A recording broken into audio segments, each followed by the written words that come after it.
Hello? Hello, sir. We can hear you. You can continue, sir.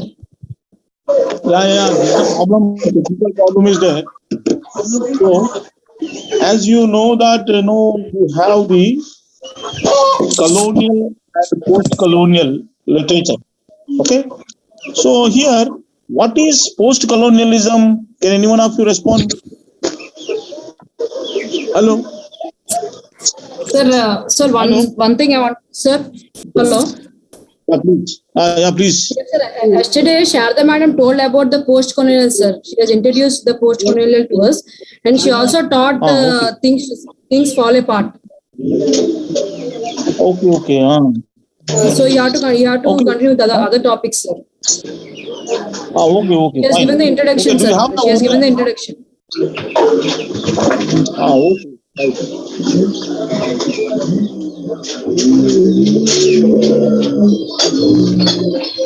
Fine. Now we'll do here Orientalism and colonization. Okay.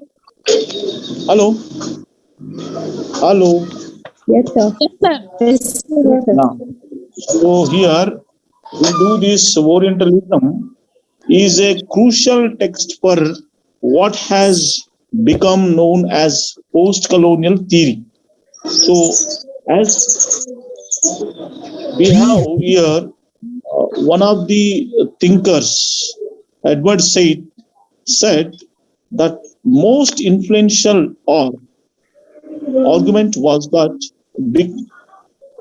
Orientalism needed to be understood as a discourse by which European culture was able to manage and even produce the Oriental politically, sociologically,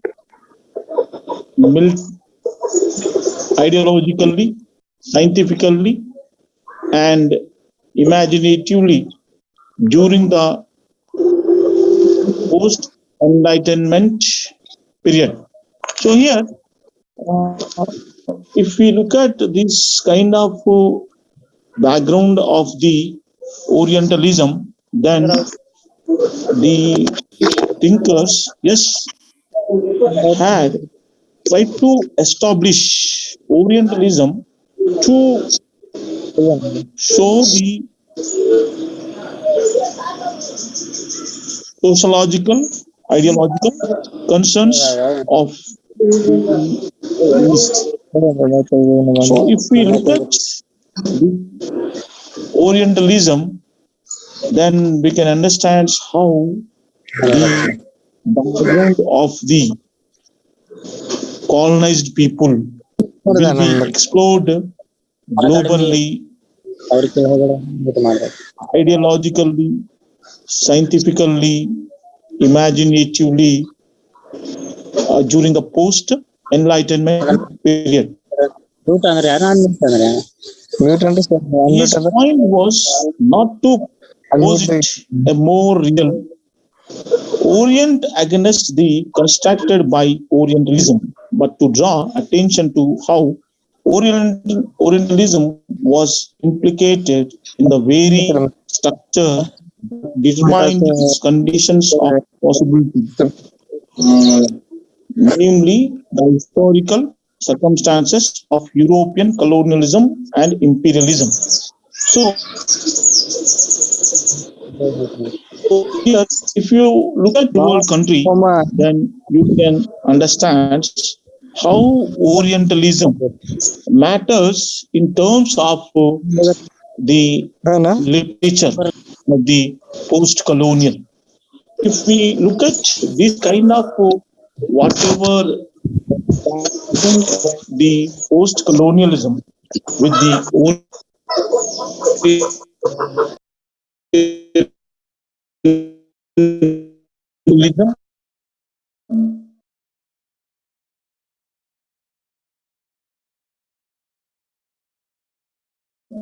as well the colonial during the colonial time, then we can understand how the India had the touch of the pre-colonial and the colonial time.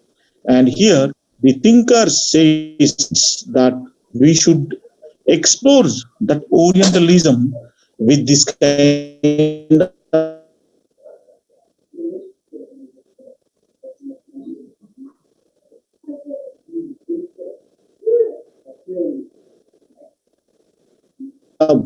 background of the imaginative and so all these the background. Here we look at the way how here it is the aspect of the powerful European conceptions of the Orient determined that it was not a free subject of thought or action. Orientalism controlled the nature and shape of knowledge as well as how it was produced and disseminated. So here it deals with this kind of background of the colonial hegemony as well as how it had that kind of shape of knowledge, nature and shape of knowledge, as well as how it was produced and disseminated. So here, Orientalism had established its identity in the background of the pre-colonial and during the colonial, and then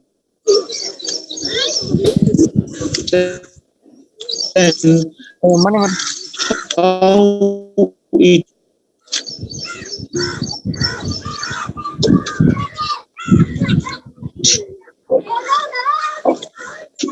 is making sense Sir, your voice is not audible, sir. It is getting disturbance. that knowledge, nature was the most logical concept of mute your gadget.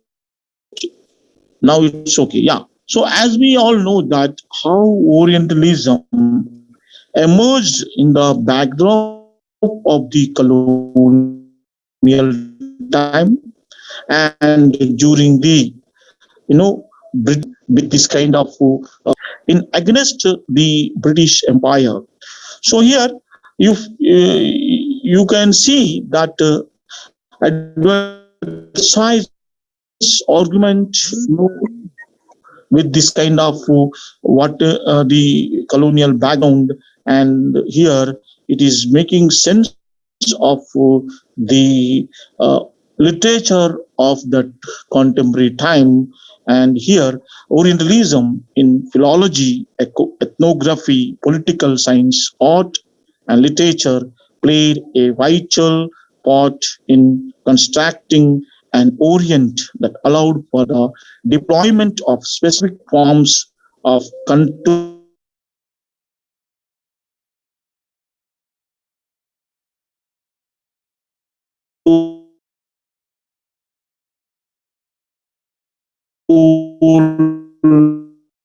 over it.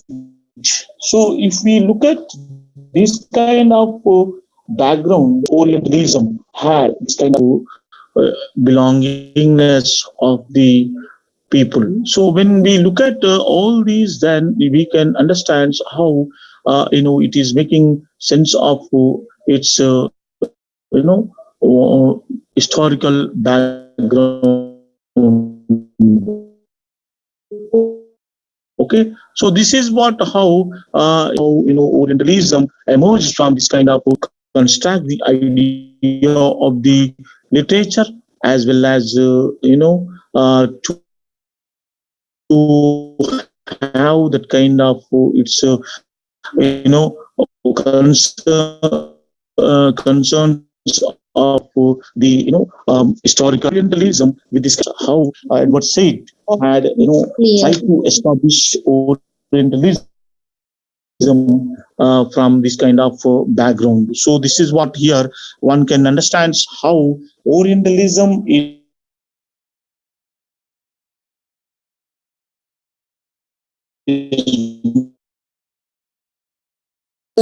Sir, your internet is unstable, sir. in sense of its ideology. Hello, can you hear me?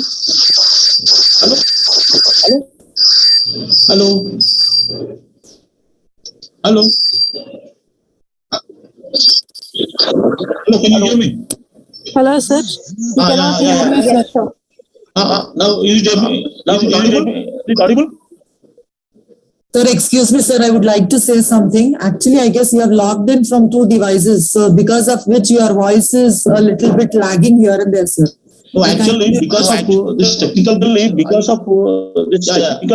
I now is it okay now? Now is it okay now?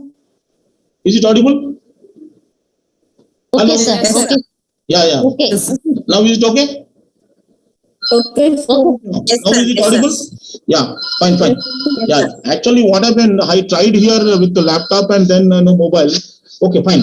Right. We're coming back to Orientalism. As we all know that how post-colonial literature deals with this kind of colonization and Orientalism. As we all know that how literature emerges through the centuries with all the isms. For instance, if you look at the Romantic age, there we can understand how the literature had that kind of touch of the kings and queens like that. Here we too have this Orientalism, and Edward Said had established the idea of the Orientalism with this kind of background. Okay, so when we look at that kind of the literature which is making sense of its identity with the its background, then we can understand how it is with this kind of historical background. So when we look at this kind of Orientalism, is the imitation or depiction of aspects in the Eastern world. So when we look at Orientalism by Edward Say's concept with this kind of background, that how we are with this kind of ethnography, political science, art, and literature played a vital part in constructing an Orient, that allowed for the development of specific forms of, control over it. Further, by questioning the distinction between pure and political knowledge and destabilizing the former, Edward Said highlighted the fact that cultural texts play a part in the great game of colony and empire of race and its deployment, so that the last 200 years of European imperialism had to be understood vis-a-vis the cultural texts that laid the groundwork for and buttressed the structures of imperialism. So when we look at the imperialism, colonialism and post-colonialism, and here if we look at the term Orientalism denotes the exaggeration of difference, the presumption of Western superiority, and the application of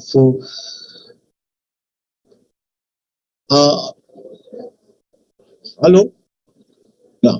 So here, when we look at this kind of concept, then we can understand how Orientalism is a concept which deals with this kind of identity politics of the East. So when you look at the literature of this background, then we can understand how Orientalism, spawned.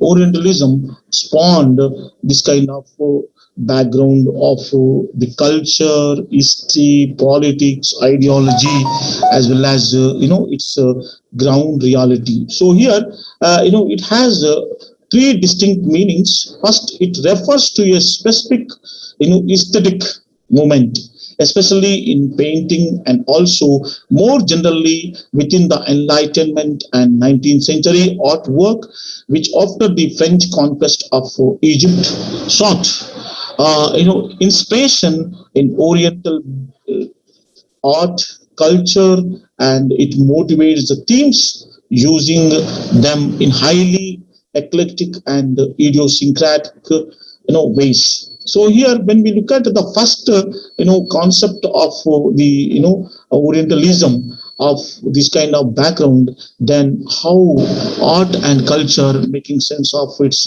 ground reality. The second one refers here broadly to the study of countries and regions in the Orient during the period of colonial conquest.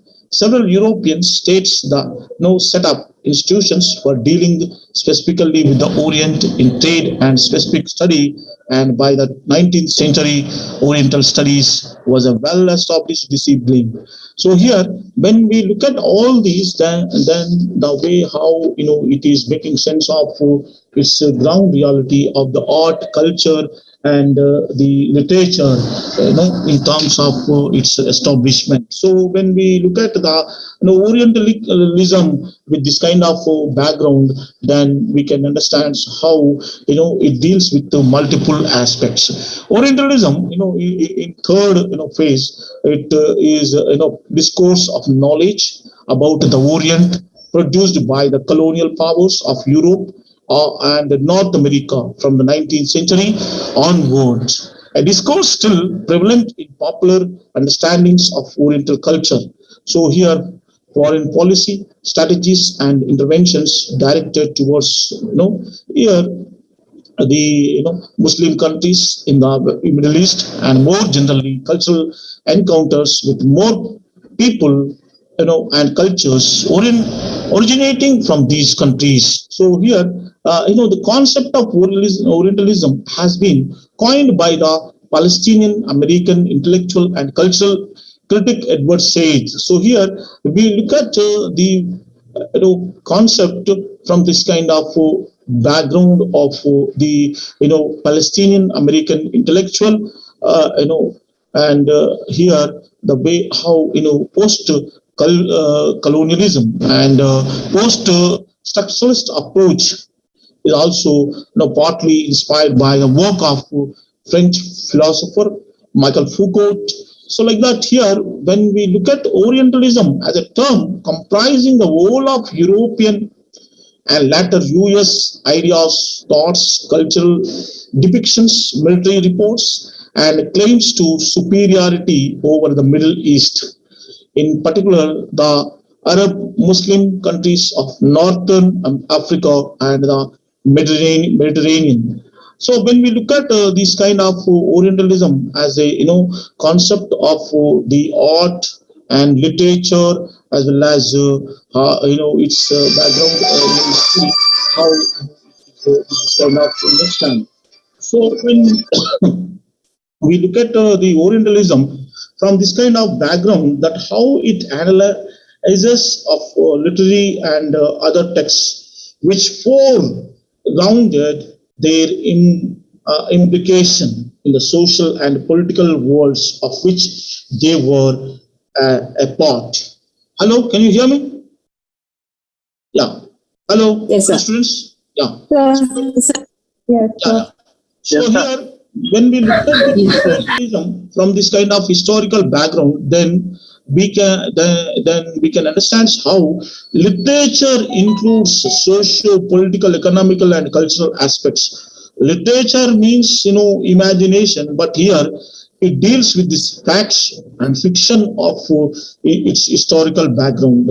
So, in addition to Edward Sage's work, the proceedings of two symposia at Essex University in 1982 and 84, which were published in the volumes titled Europe and Its Others, not only published the work of critics such as Gayatri Chakravarti Spivak and Homi K. Baba, but also underscored the extent to which an analysis of colonial discourse was becoming a legitimate area of inquiry in literary and other studies. So if we look at the cultural studies and the concepts like colonialism, post-colonialism, modernism, post-modernism, Orientalism, and colonization, here all these historical concepts had the multiple aspects and the political thinkers.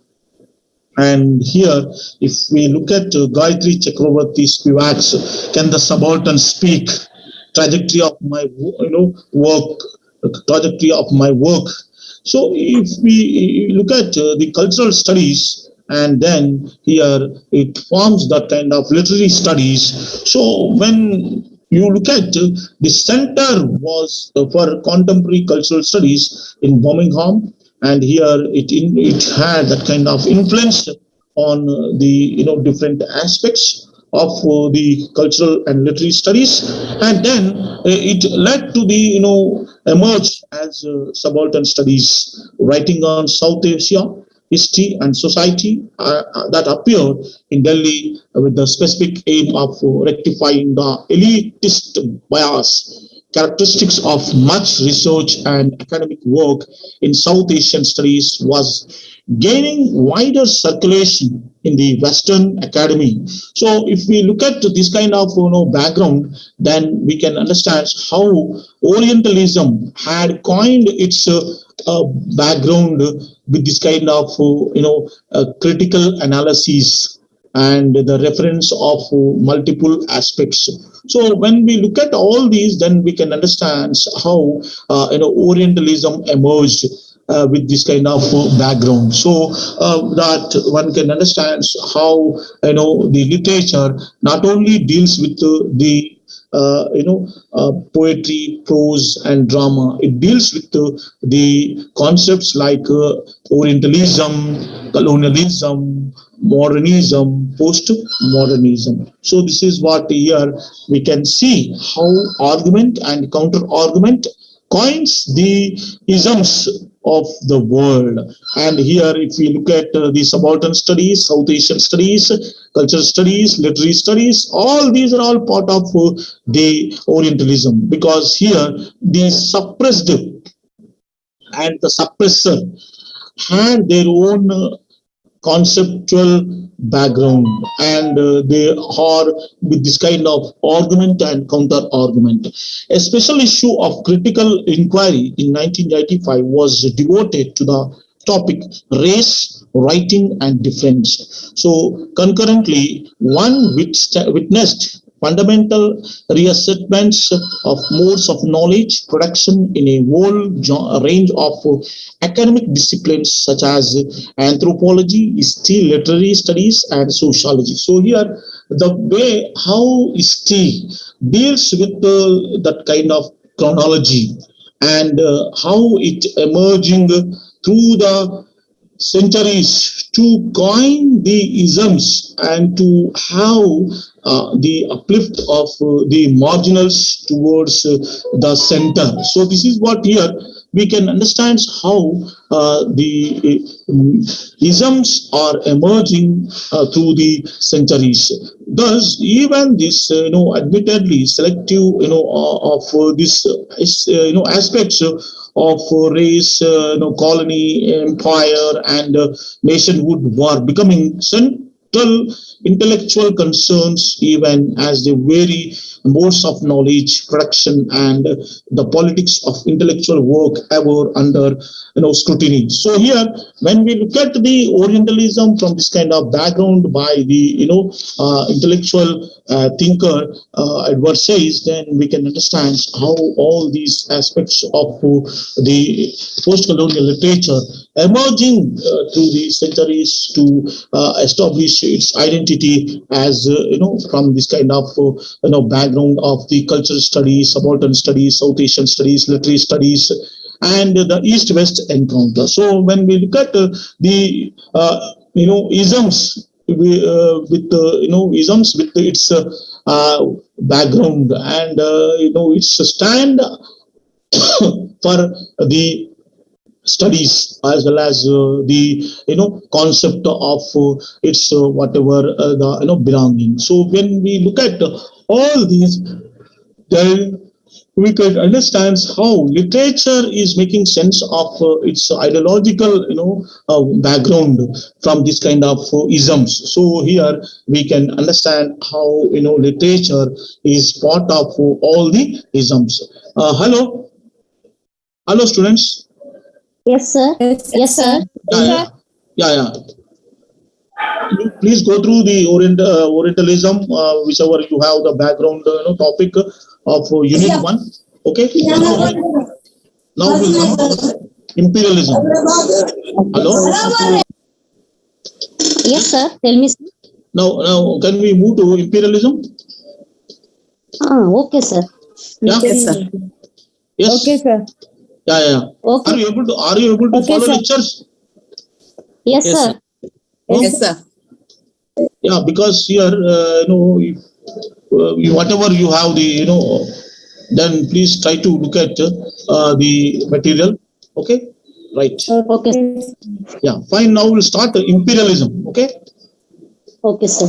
Yeah. Okay. What as I told you that we have these isms not only in our history of the other departments. Here in literature, we need to have that kind of historical understanding of all the isms. So here in post-colonialism, it has its nuances of the imperialism.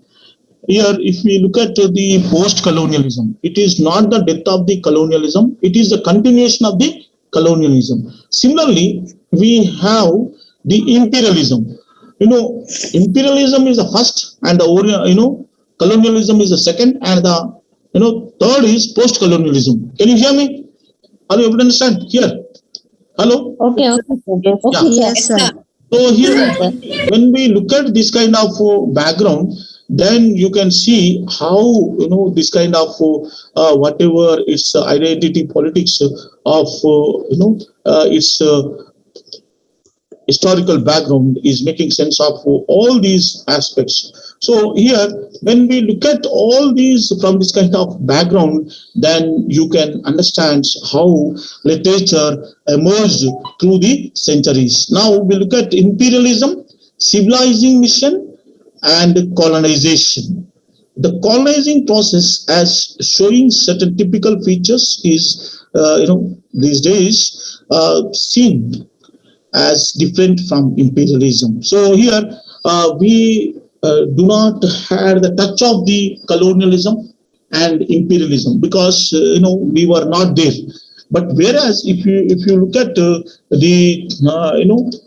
imperialism, then we can understand that how colonialism formed and then how post-colonialism formed. And here in a post-colonial country like India, we always have the influence of the imperialism and colonialism. So here, British Empire had this kind of idea of the colonization. As and when they had the mission of the civilization of this third world country, then you can see that how the imperialism had continued in this. With this kind of identity politics of its colonial background. So this is what here you can understand how the colonizing process has showing the certain typical features. Here we have the Raymond Williams notes that its meaning was always in some dispute, as different justifications and glosses were given to a system of organized colonial trade and organized colonial rule. So here, the way how it is with more complexity of its definition or identity politics, and it has that kind of ambiguous meaning, and it's not able to show that directly its involvement in terms of socio-political, economical, and cultural aspects. So this is what here you just see that how imperialism led to the colonialism towards the post-colonialism. If we look at Raymond Williams' definition of the meaning, it's more dispute, and it has different justifications and it forms the system of organized institution like East India Company. So if we look at the trade and its historical background as a trader, as a merchant, how they established their identity in the name of the development or the civilization. So if we look at this kind of a civilizing mission, okay, and here as Raymond Williams quoted that how it involves military control of colonies, and ideologically imperialism also meant a civilizing mission of the colonizer, a mission which was described often as the white man's burden to civilize the colonized. So here, the way how we look at a colonizer as a civilized institutional white man's burden. For instance, black skin and white marks, fans, fans. So here, when we look at this kind of civilization as a white man's burden, thus the notion of a background place which needs the colonizers progressive models of civilization, culture, language, and literature hold sway in discussion of colonial encounter.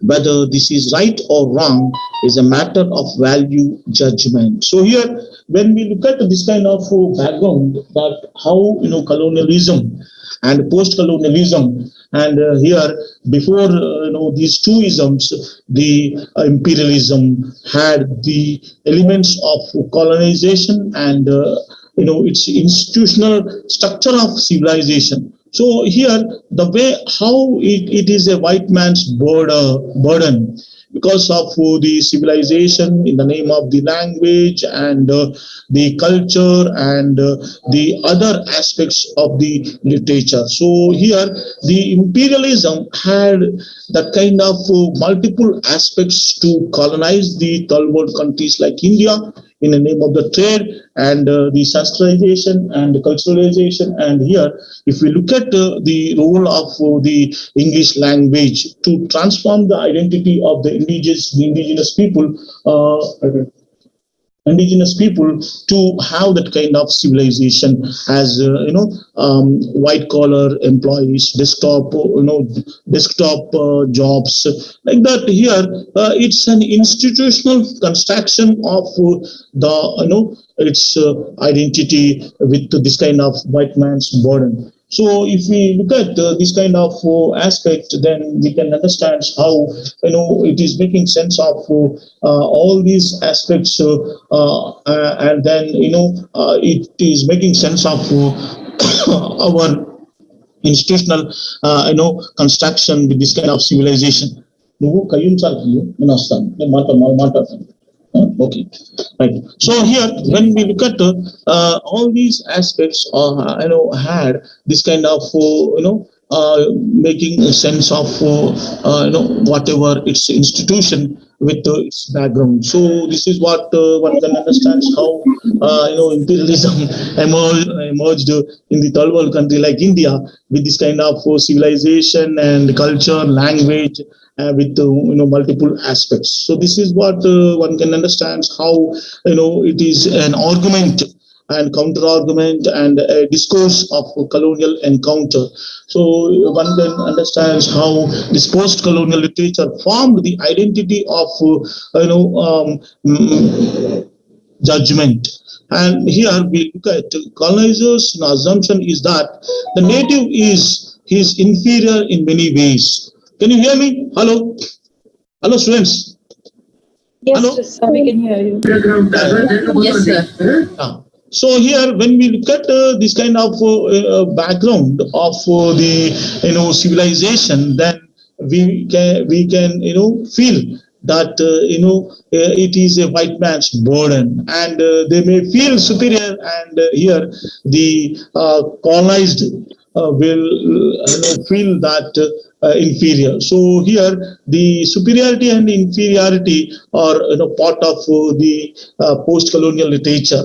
So this is an important facet to be kept in view in understanding colonial and post-colonial literature. So here, the colonizer always assumes that how the East and the indigenous identity is inferior and they are superior. So here we can understand how colonialism and post-colonialism are with this kind of background.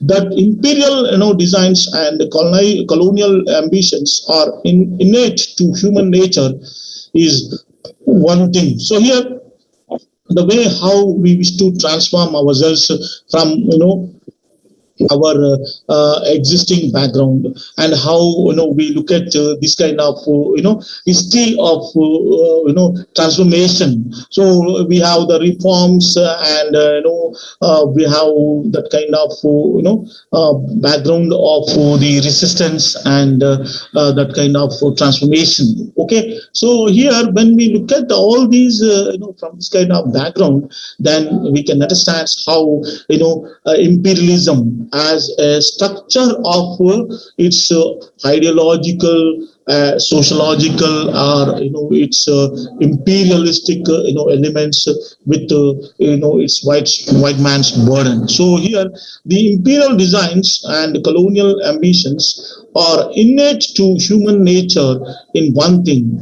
It could possibly be a reflection of the Darwinian theory of the struggle for existence and survival of the fittest. Though one should add, fittest may not always be the wisest. So here, survival of the fittest. If you look at Sir, what is fittest? yeah, you are competent. For instance, if you applied for a job with the eligibility of your degree, you may have some other certificate courses, so you are able, apt to apply for that job. So similarly here, survival of the fittest, whoever have that kind of knowledge and that kind of qualifications, so that they will survive in the name of the employment. So here existence and survival of the fittest is with this kind of stand of struggle. So here when we look at the saying that however you may be with this kind of background, but you need to have that kind of wise nature.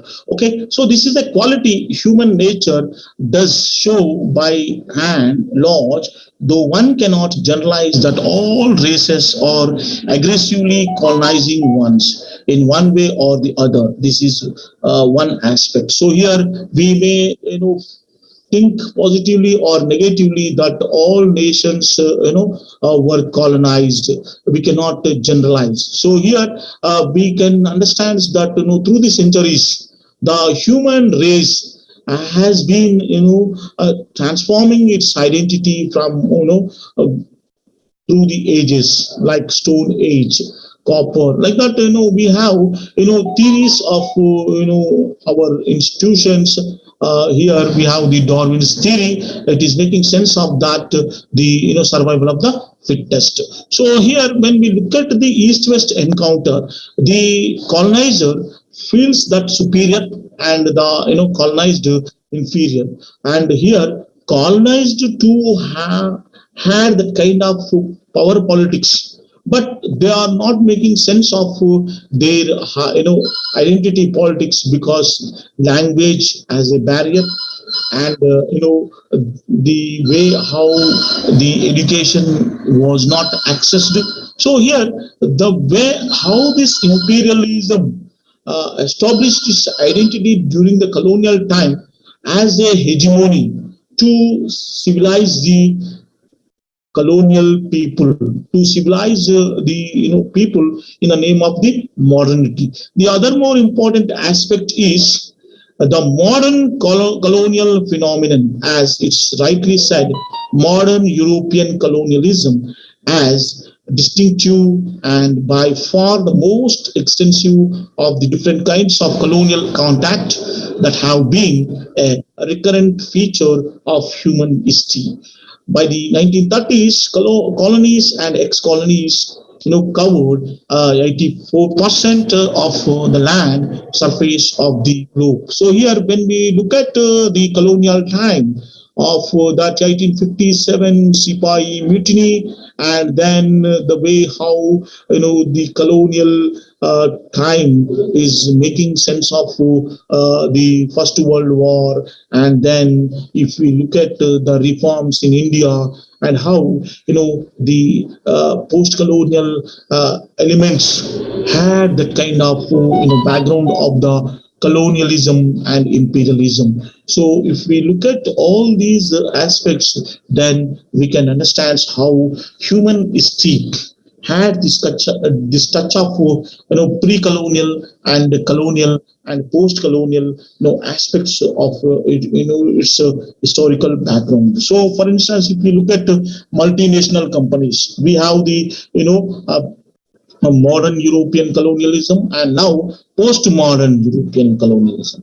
Why do we need to go for the MNC jobs? Because the pay is more, and it is more institutionalized, and with that kind of corporate sector. So if we look at all these, then how we had the influence of the imperialism. Hello, students, can you hear me? Hello. Yes, sir, we can hear you. Yes, sir. So this is what Yes, sir. here we can see that the third world country like India had this kind of touch of the colonial and the imperialism. Okay, so colonialism says here one of the writers, Ania Lumba, is conquest and control of other people's lands, and yeah. So if we look at that hegemony always tries to institutionalize its power politics. It instructs and it controls. So here, Ania Lumba, he says that how it constructs and controls the colonial people. For instance, we have the convent schools in the name of the education system. Here, The in British India, have opened. pardon? What happened? Somebody is saying something else? The, the British have opened these schools.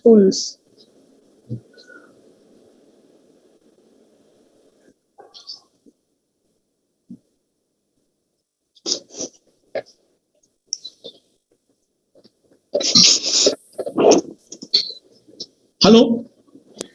Yes, sir. Please, Yes, sir. mute your devices. Somebody is making your noise. Okay?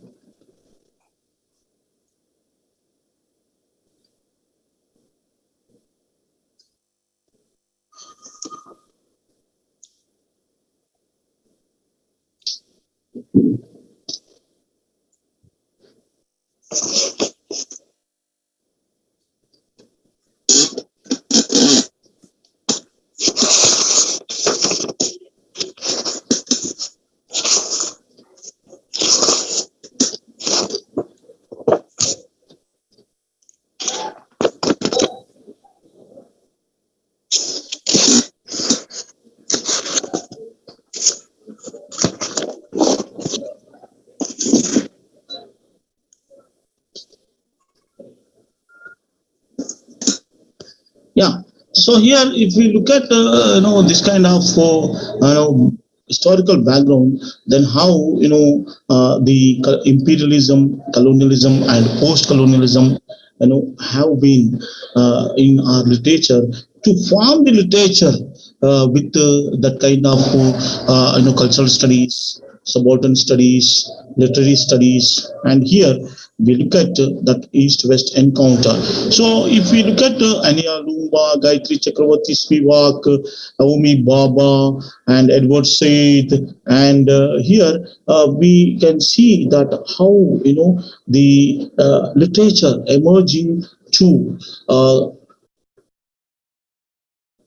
counter argue or to have a discourse against the colonizer. So here, if you look at this kind of background, then here Anya Lumba says that a recurrent and widespread feature of human history, it involves native settlers and the colonizing others. Usually, the settlers can also be totally uprooted from their own cultural patterns, faith, belief, customs, and traditions. So, if we look at the colonizer and colonized, colonizer always tries to civilize, modernize, and transform the colonized. So here it's an uproot from this kind of indigenous background, and here we always tries to uplift ourselves from this kind of culture, tradition, and language. For instance, hello, can you hear me? Hello. Yes, sir. Hello? Yes, sir. Yes, Yeah. sir. Sir, we So can hear you. for instance, if we look at our mother tongue, Telugu or Hindi or Marathi, now nobody is talking about the indigenous languages of our mother tongue. For instance, here if you look at English medium, so here we always tries to look at the modernity, Sanskritization or civilization. So the contemporary reality of our country is always with this kind of modernization. So this is nothing but the uproot of our culture, tradition, or language. So hello, please mute your device, please. Please, hello. Hello. Yeah, mute your device. Somebody unmuted. Hello. Hello, students. One of your classmates unmuted. Yeah, fine. So if we look at this kind of background, that how imperialism uprooted us from our mother tongue, our culture, our tradition.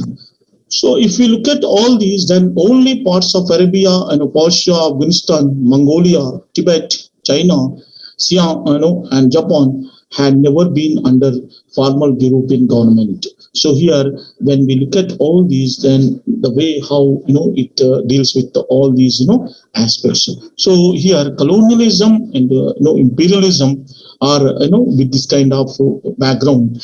If we look at therefore, colonialism is a recurring process with distinctive features, but modern colonizing phenomenon is vastly different. For instance, can you hear me? Hello, students.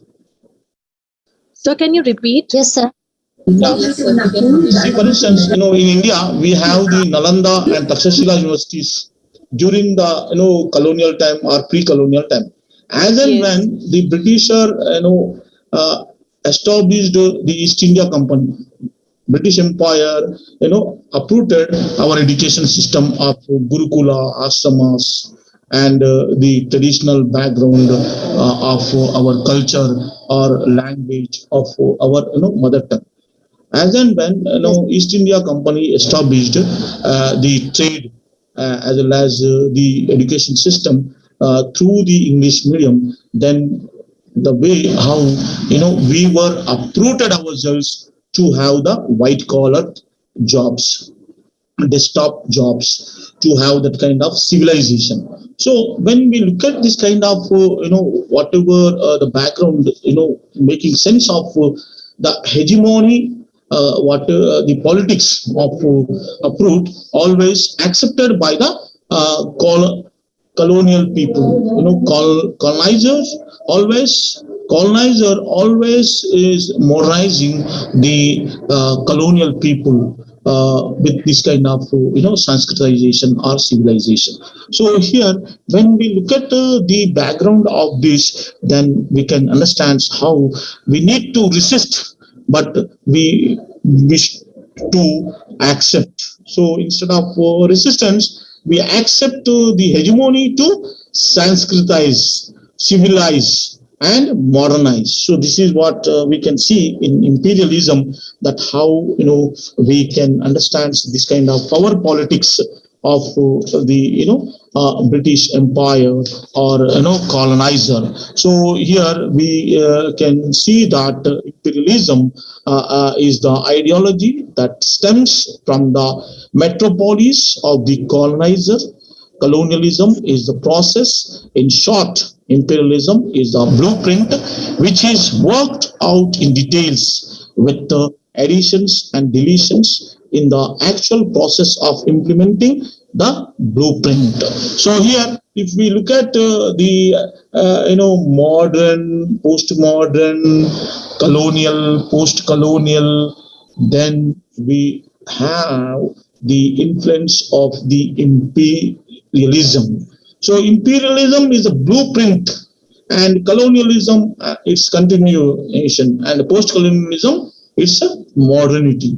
So here we can see that imperialism is nothing but civilizing mission and colonizing the people to uproot themselves from their tradition, culture, language, or that could be any kind of thing of their native land. So this is what here in this concept we can understand how imperialism always forms a new identity to civilize or to modernize the colonial land and the people of its existential reality.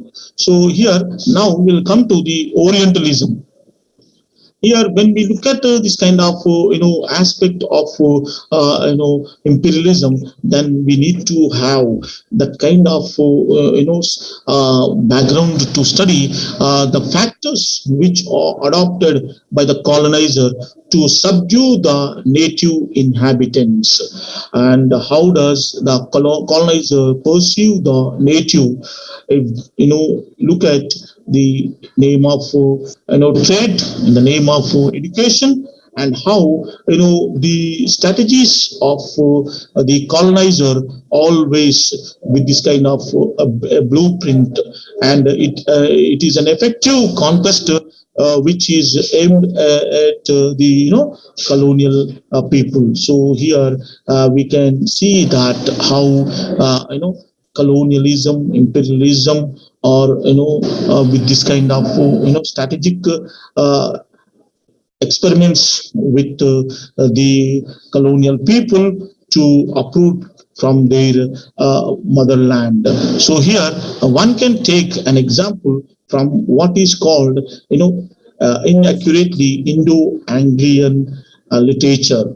In the beginnings of this branch of Indian writing, it was looked down upon as derived wholly from English literary models and moods. Therefore, historians of this literature regard it even today as a transplant from England. At best, a hybrid. It lacks originality, is the verdict of most people. In short, such literature, here, Toru Dutt, Henry Desrosiers, even Sarojini Naidu, had that kind of imitation of the hybrid culture of the colonizers. So here, if we look at the literature of India, we have the Indian writing in English, Indian English, literature, Indian, Indo-Anglian literature, Anglo-Indian literature, and Indian literature in translation. Hello, can you hear me? Yes, sir. Yeah. So, what did I say now? How many names do we have to literature? Can any one of you please? Indian literature has how many names? Hello? Hello, can you hear me? Yes, sir. Yeah. The Republic of India has 20. Pardon? Pardon? Hello? As I told you that Indian literature, because of Yes, this sir. imperialism, colonialism, it had the influence of the empire, British Empire, and here the colonial writers to had the influence of the language to break their tradition, culture. For instance, if you look at Henry Derozio, Sarojini Naidu, Toru Dutt, and if you look at other writers like Rabindranath Tagore, Raja Rao, R.K. Narayan, and Murtad Anand, they had tried to look at their concerns from the historical background of their own, but because of the influence of the British Empire, they had that kind of transplant of their ideological, intellectual, and the cultural aspects with this kind of transplant of the hegemony of the British Empire. So this is what here, and when we look at the Indian writing in English, Indian English writing, Indian literature in translation, Anglo-Indian, Indo-Anglian. So it has multiple names, not one name. Can you hear me? Hello? Yes, yes, sir. Yeah. Why we have this kind of multiple names? Because we were colonized like anything to have the influence, and it's a transplant. Okay. So simultaneously, many English men and women found this simplistic idea for English scholars like William Jones and others discovered that India is not without its own magnificent literary heritage embedded in almost all the languages of India. Texts like Kalidasa's Shakuntalam enchanted them, and scriptural texts like the Bhagavad Gita and epics such as Ramayana and Mahabharata showed an incomparable level of intellectual and cultural achievement. This was true of the many of the other colonized nations too. So here we have the richness in our literature, but we have seen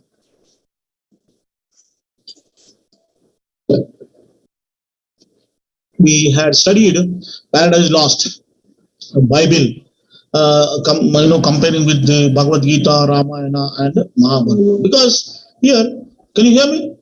Hello, is it audible? So like that here, how imperialism, colonialism made us to accept that kind of transplant in our historical background of the literature. So nobody is talking about Kalidasa Shakuntala or Ramayana, Mahabharata, Bhagavad Gita, Panchatantra stories.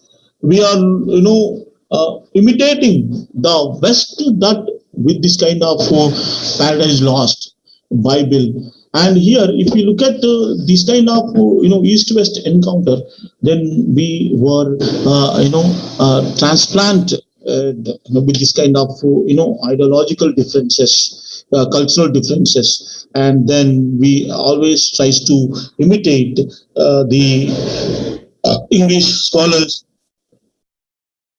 The way how they themselves, had tried to look at our scriptures and Puranas, Shastras, but we ignore to look at our own, richness of the literature. So here, but colonial rulers and civilians like Macaulay never gave any credit to this, vast literary and linguistic, contribution. So here, when we look at that kind of, ideological, intellectual difference by the Britishers like here William Bentinck, Lord Macaulay, and how they ignored our literature.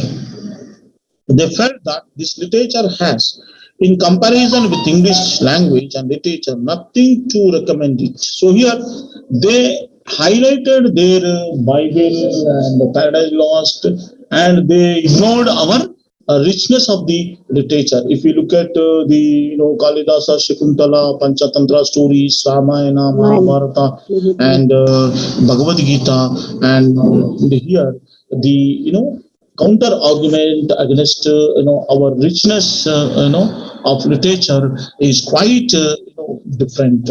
So here, when we look at this kind of difference of the East West encounter and the literature, then they had tried to uplift their English language like anything to prove to our the richness of the literature in scriptures and Puranas and Vedas and Shastras. So like that here, they had that kind of hidden agenda that to transform with this kind of transplant to ignore the indigenous languages, literature, and culture.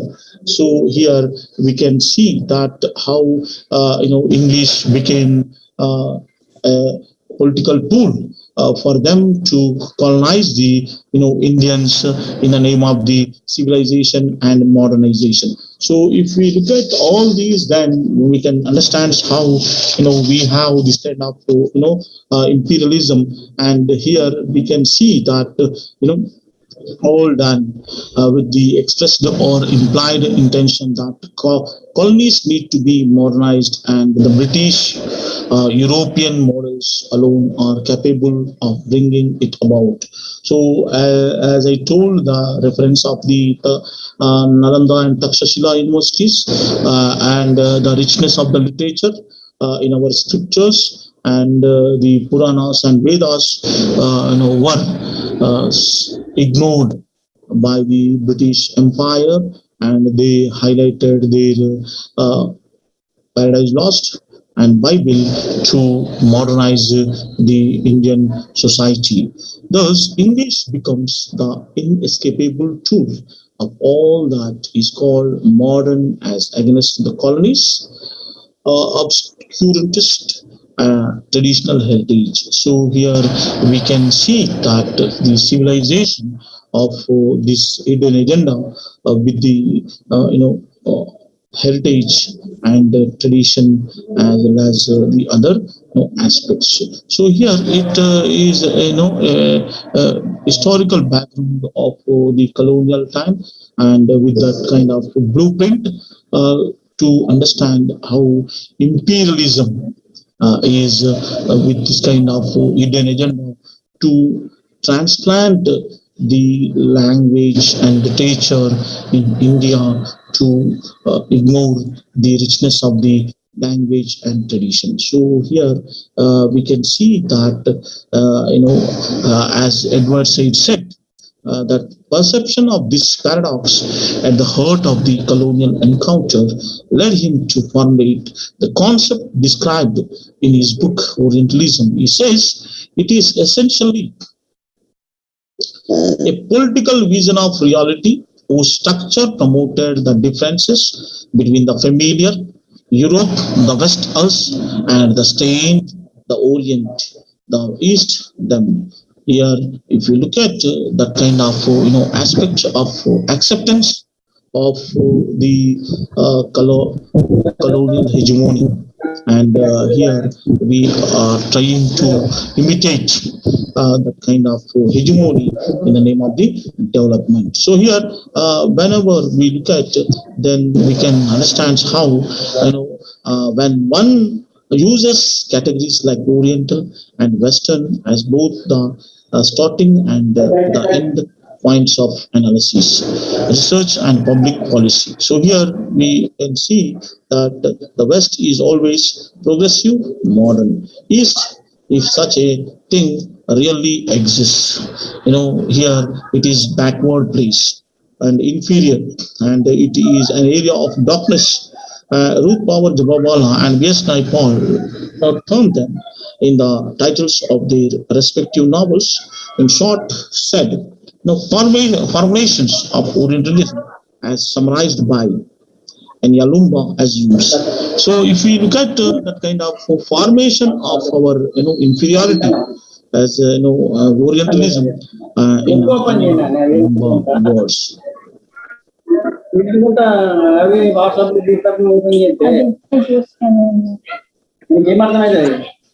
Hello?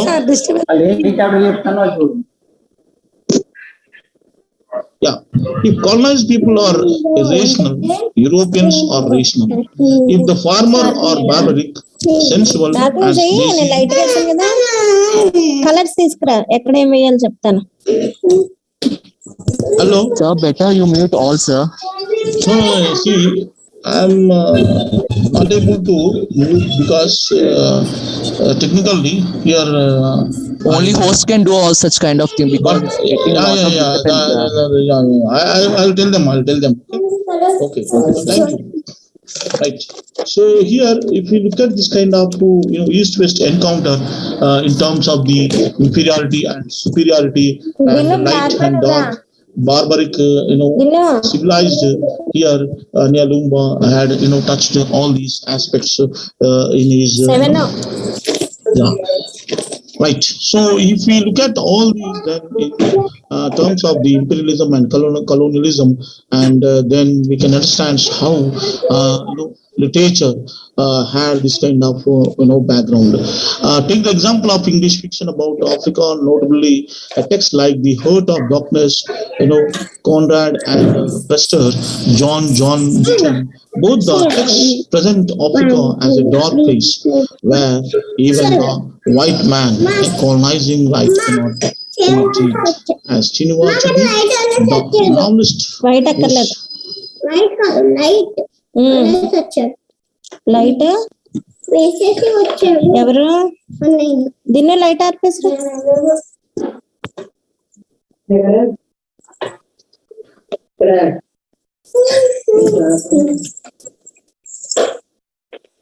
Parmala madam, can you mute yourself? Yeah.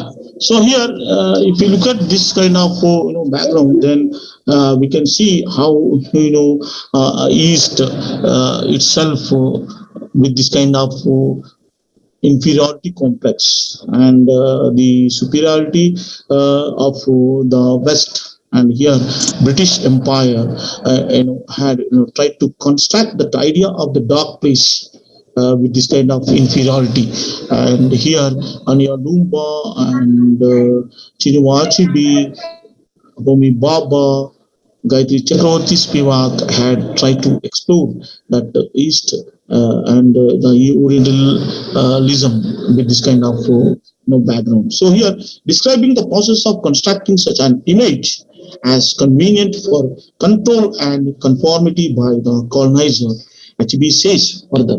So here, if we look at the power politics in India too, with the background of the caste system or the culture or language, definitely we also accept that how inferiority always submissive, and how the mainstream politics subverts the submissive. So Achebe says colonization may indeed be a very complex affair, but one thing is certain: you do not walk in, seize the land, the person, the history of another, and then sit back and compose hymns in praise of his honor. To do what would amount to calling yourself a bandit, and you don't want to do that. So what do? You construct very elaborate excuses for your action.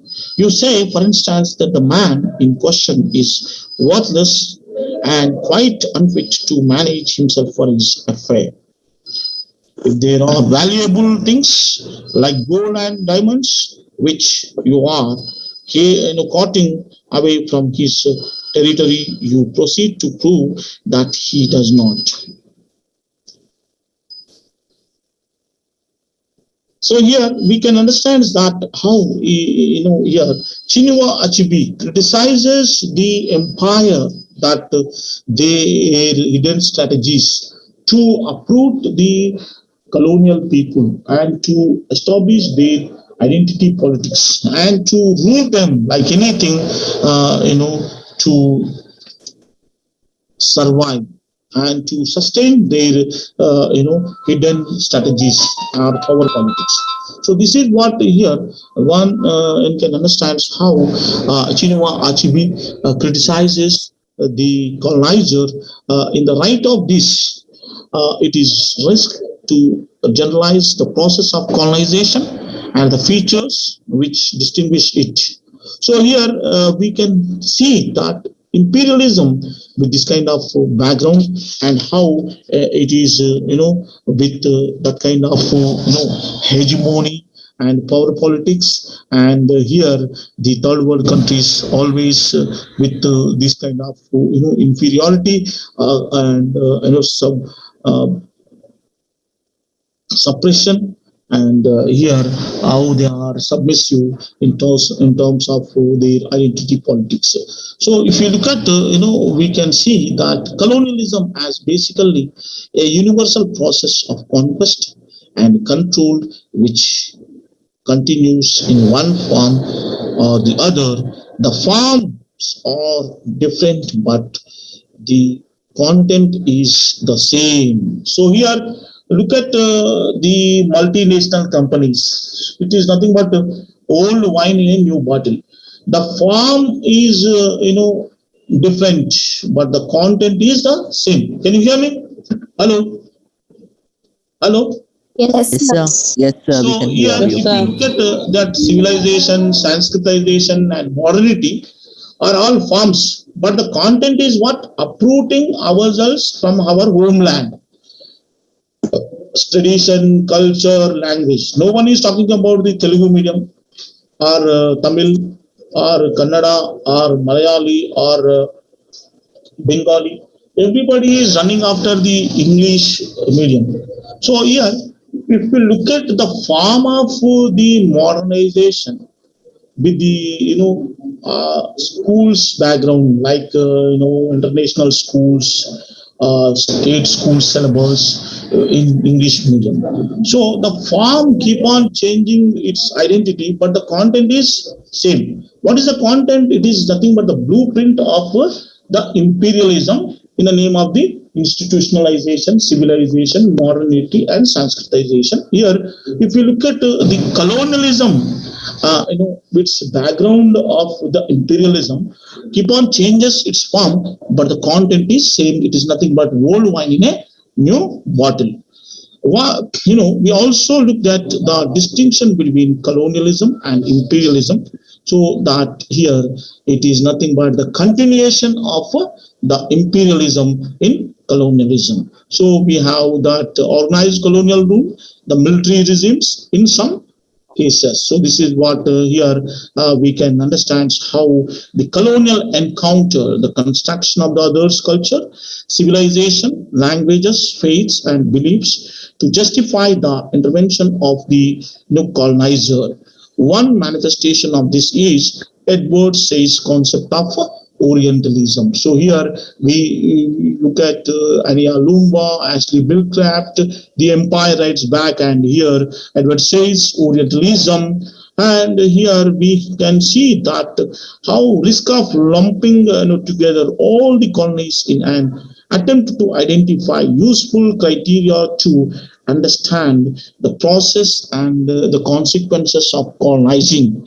So this is what here in India, how best we can understand in terms of the modernity, and it is a common criteria of that blueprint of imperialism's content. So here against this background, let us begin further identification of the varied features. Here we can see that how all these aspects are all part of this imperialism. So speaking at the Silver Jubilee conference of the Association for the Commonwealth Literature, here the language studies had tried to refer in the name of this kind of strategies. Here we can see that how colonials and with the post-colonials are with its differences, but it is nothing but the continuation of the imperialism. So this is we can see here in language and literature, history, culture in our India. So the use of English in India and other erstwhile colonies is an amazing phenomenon. It touched and transformed many fields of life in these regions, though it did not displace a classical language such as Sanskrit in India and also the vernaculars. It did make it easy for many to repossess their own cultural heritage. So here, indeed, C. Rajagopalachari described it as the greatest gift of goddess Saraswati to India. It is somewhat strange but also fascinating that by linking the supposedly aligned tongue English as originating from the Hindu goddesses of learning, colonial paradoxes are turned upside down. So, for instance, if you look at Rajagopalachari and Partha Saradi, how they had quoted that their tongue is in English chains. I am no longer as I am, by Partha Saradi's reference in his from Homecoming poem. There, how English is not our mother tongue, but when we go away from our motherland, then we can see that our tongue is in English change. So here, the reference of the different genres like poetry, novel, essay, narrative, autobiography, letters, almost all the literary genres are handled by the Indian writers in English. So here we can refer that Parthasarthi's from Homecoming, our tongue is in English change. So when we look at the way how Parthasarthi and Rajagopalachari, and if we look at multiculturalism, it's nothing but tripartite. It is nothing but Marga, Deshi, and Align. So if you look at the Sanskrit and the indigenous people and this language, and then the English, so it's a tripartite. It is nothing but three elements of our language is exposed with this kind of transplant of the imperialism. So this is what you can see how our use of the English more in terms of communication, writing, or that could be any kind of thing. So here we can see that the way how imperialism had this kind of background. So when we look at borrowing elements of Western literary models, for instance, Rajarao Mukradhanand and Marke Narayan, like that. Here we have this kind of touch of the imperialism as a blueprint in the name of the civilization, Sanskritization, and modernity. So if we look at that British Raj tried to bring Indian women into the fold of the civilizing vision, okay, through the education and social reform. For instance, if we look at the church and the Christian missionaries, they opened the doors to men and women to have this kind of civilization. So when we look at all these, how one of the writers, Bruce King, for instance, says, colonialism is as responsible in North America and Australia as in Africa and Asia for the development of national literatures around the world. Colonialism, whether as indirect rule or the exploration and settlement of continents, brought with it the language, English literary forms, and English cultural assumptions. So if you look at all these forms are with the content of the blueprint of the imperialism. So here we have this kind of gradual change in its explorations And here, a new English literature may express a culture which has grown up with the settlers' communities. It may be a communication, a continuation of indigenous cultural traditions, or it may be some mixture of the effects of colonization, including the bringing together of various races into one nation. So here we have the advantages and disadvantages of the imperialism, colonialism, and post-colonialism. So here, with this, you can see that how these kind of background study of the post-colonialism and the colonialism, Orientalism, imperialism, or with this kind of aspects of the bridging gaps of the third world countries like India. So when you look at all these, then we can understand how that literature and language part of the history, because each and every a century has been influencing the literature to transform the genre or the facts and fiction based explorations in its the background of that contemporary age. So here you can see that how these background of the post-colonial literature opens, and it's an enlightenment of the indigenous people to know about the ism with this kind of historical background, so that one can understand how this kind of post-colonialism and post-colonial literature are part of the way back to centuries of the imperialism and the colonialism. And here you can see that how this paper deals with the multiple Yes, yes, aspects sir. of its existential. Hello, sir. Okay. So yeah, thank you one and all. Now I'll stop here. Yeah. What are you saying? Can you Sir, hello? can you? What? Is, is it possible to supply notes for this post-colonialism by you? Yeah. Already you have material. Do you have the text? No. Do you have material or not? It is somewhat difficult to know, Sir, understand. it's too lengthy notes. If you make a short notes of it, so that it would be better for us to read. Okay. I'll do that. What you do here, before coming to the, before going to attend to the class, all of you please read whatever you have the textbooks, whatever you have the syllabus material. If you will go through that, then pre classroom and the post classroom, you will try to enable your reading with comprehensive of its textual references. If you will read, then you will try to understand the concepts as well as the other genres. So I'll definitely try and to send you the material if possible. I'll try to